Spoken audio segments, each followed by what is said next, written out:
আমি দু হাত তুলে পরম করুণাময় রবের দরবারে আরজি জানাই, আপনি কারো মহব্বতে এমনভাবে পড়ুন যাতে নিজেকে তার জন্য উৎসর্গ করে দিতে দুবার না ভাবেন। তার জন্য আপনি ছটফট করতে করতে নিঃশেষ হয়ে যান বারংবার।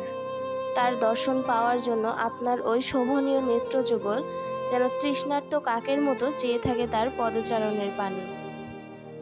আপনি আমাকে ঠিক যতটুকু যাতনা দিয়েছেন তার থেকে শতগুণ বেশি ক্লেশ আপনি পান তার নিকট হতে।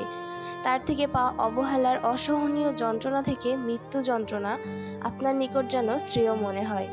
আপনি তাকে পাওয়ার জন্য বেপরোয়া হয়ে উঠবেন বারংবার, কিন্তু তাকে আপনি সহজে পাবেন না। যখন আপনি ধুকে ধুকে নিঃশেষ হয়ে যাবেন সেই মানবিনীর জন্য, ঠিক তখনই আপনি আমার অব্যক্ত কাতরতাটুকু বুঝবেন। তাই এটা একজন মৃত্যু পথযাত্রীর বদ্দোয়া আপনাকে। আপনি আমাকে বাঁচতে দিলেন না। কি পাপ করেছিলাম আমি?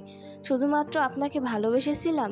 আমি জানি আমি আপনার অফিসের সামান্য কর্মচারী, তাই বামন হয়ে চন্দ্র ধরার স্বাদ ছিল না আমার কোনোক্ষণে।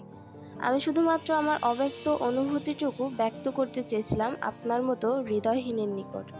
কিন্তু আপনি আমাকে এইভাবে সবার সামনে হেনস্থ করবেন সেটা আমি কখনোই ভাবতে পারিনি। ভালোবাসা যদি পাপ হয় তবে সেই পাপটুকুই যেন আপনার মতো হৃদয়হীনের দ্বারাও সংঘটিত হয়।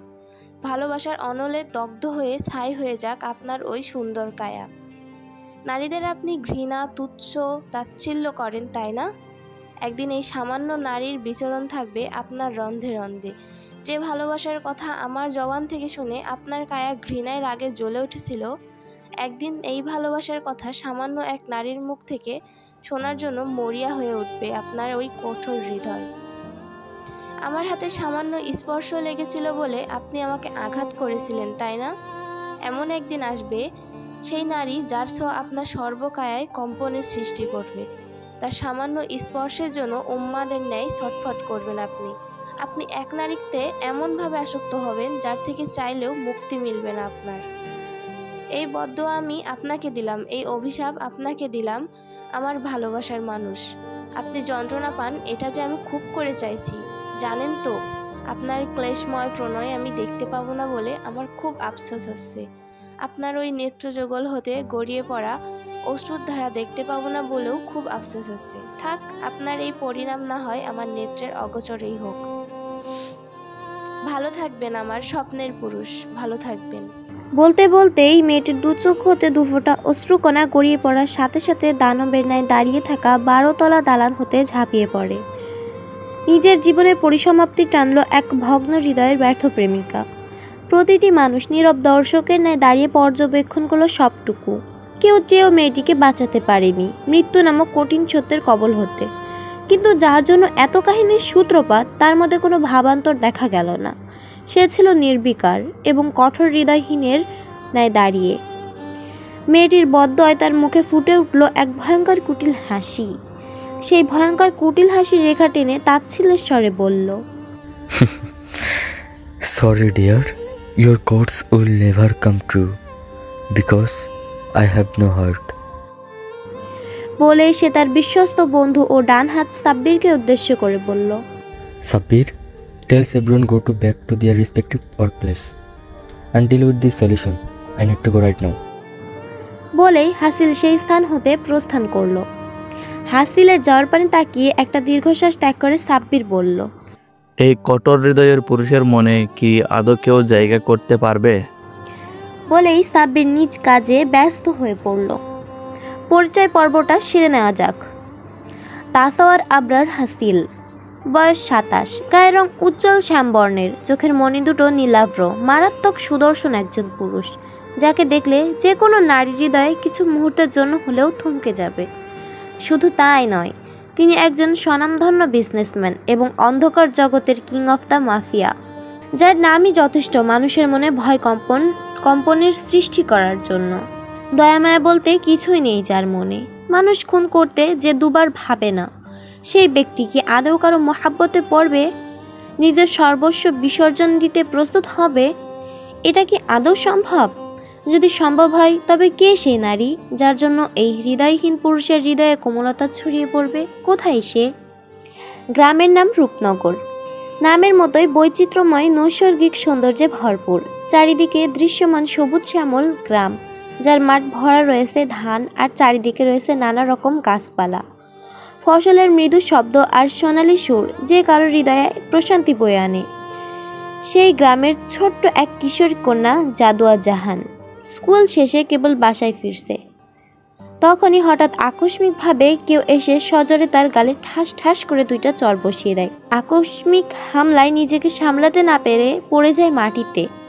মাথা উঁচু করে তাকিয়ে দেখলো তার চাচি রাগান্বিত দৃষ্টিতে তাকিয়ে আছে তার পানে। জাদুয়া কিছু বুঝতে না পেরে চাচিকে প্রশ্ন করলো, চাচি কি হয়েছে?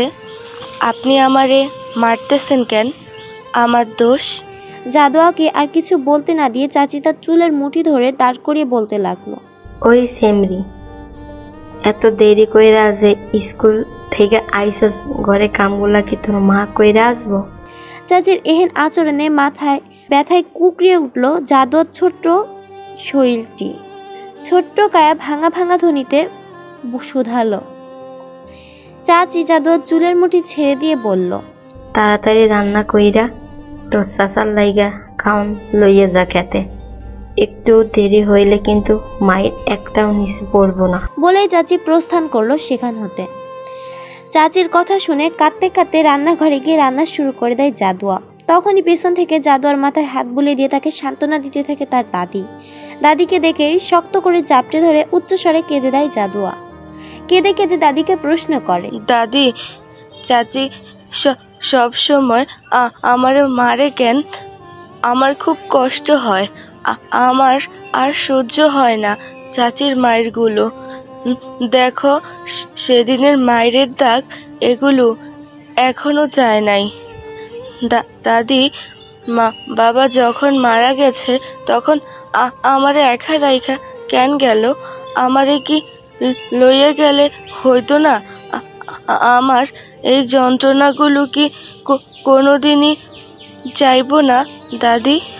জাদুয়ার কথা শুনে দাদি মুখে আঁচল দিয়ে কাঁদতে কাঁদতে বলে, বইন, এগুলো তুই কি কস? এইসব কইতে হয় না, তুই চুপ থাক আর কান্দিস না। কষ্ট মানুষের চিরজীবন থাকে না। একদিন দেখবি তোর সব কষ্ট মুছা দেওয়ার লাইগা একটা রাজপুত্র আসবো। সে তোর চোখে এক ফোঁটা পানিও আইতে দিব না। দেখিস বইন, সে তোরে পরাণ দিয়া আগলাইয়া রাখবো। দাদির কথা শুনে জাদু অবিশ্বাসের ন্যায় বলল, দাদি, কোনো রাজপুত্র আইব না আমার লাইগা। আমার দুঃখ কোনোদিন যাইব না।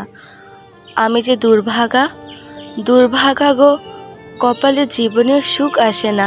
জাদুর কথা শুনে দাদি আদুরে ভঙ্গিতে বলল, বইন, মনে রাখিস, আল্লাহ তাআলা যারে অনেক কষ্ট দেয় তারে সেই কষ্টের পরে আবার প্রচুর পরিমাণে সুখও দেয়।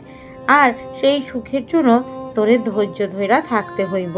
বলেই দাদি একটা দীর্ঘশ্বাস ছেড়ে আবার বলল, তোর সুখ মনে হয় আমি দেখে যাইতে পারবো না বইন, কিন্তু তুই মনে রাখিস, আল্লাহ নিশ্চয়ই কোনো একজন রে তোর লাইগা পাঠাইব তোরে পুতুলের মতো আগলাইয়া রাখতে এই কুৎসিত সমাজের থাইকা।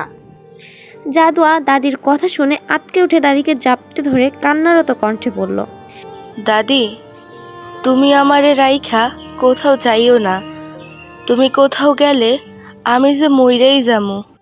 দাদি জাদুর কথা শুনে মাথায় আদরে হাত বোলাতে বোলাতে বলতে লাগলো,